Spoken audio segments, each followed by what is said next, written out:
You know, hey people, I'm sitting here in my car right now, right on my break, on my last 15-minute break, and I'm just sitting there thinking about life. And my mom's home from the hospital after being in there for like 3 days. She spent 2 nights in there. I'm so excited. So it's real. Thankful Jesus. Found out she had rhinovirus, whatever that is. But I'm just over here thinking how tired I am, and how exhausted I am. My husband's at home and laying down, probably watching TV or something, and my son ain't got no worries in the world. He's probably getting ready to take a bath and, go to bed doing the nightly routine that we do on school nights. But I'm not there because I'm at work. He's the one, the stay at home dad, supposed to be a duty, but he doesn't do that. He just lays there, watches his show. But I mean, our son's 14, our daughter's 12. They can do their own thing. They don't really need us like that no more. But, just thinking how old they're getting and, how exhausted I feel right now. Like how I think about how my old job, I wasn't this tired all the time, and I'm just so tired.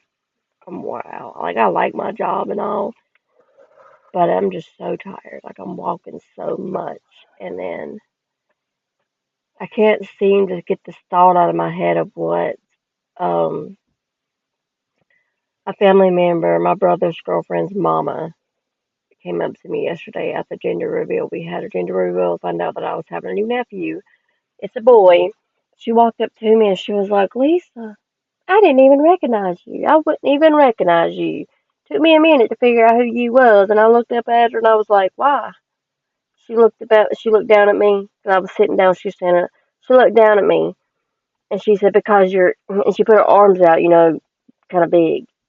Like who does that? Like who says that to somebody? Like it just hit. Like, and I looked at her and I just agreed with her. I'm like, yeah, I know, but no, like don't say that to. I should have just looked at her and be like, "What is wrong with you, girl? Don't say that to somebody. Like that fucks with people's brains." You know what I'm saying? Because I know I've gotten fat.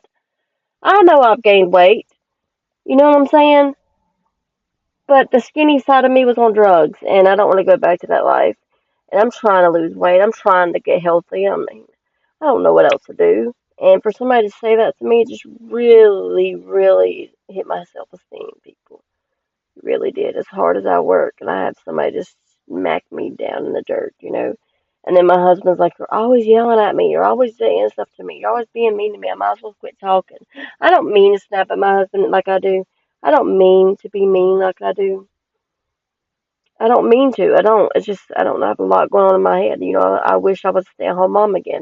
I wish I didn't have to come to work. I wish I wasn't working 40 hours a week. I wish my husband was working too, so I wouldn't have to work as much.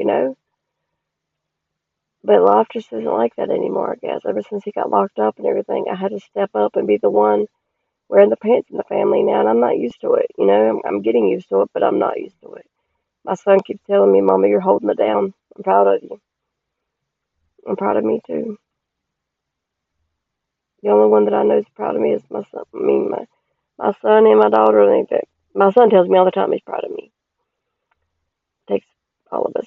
Love you. Bye. Y'all have a good one.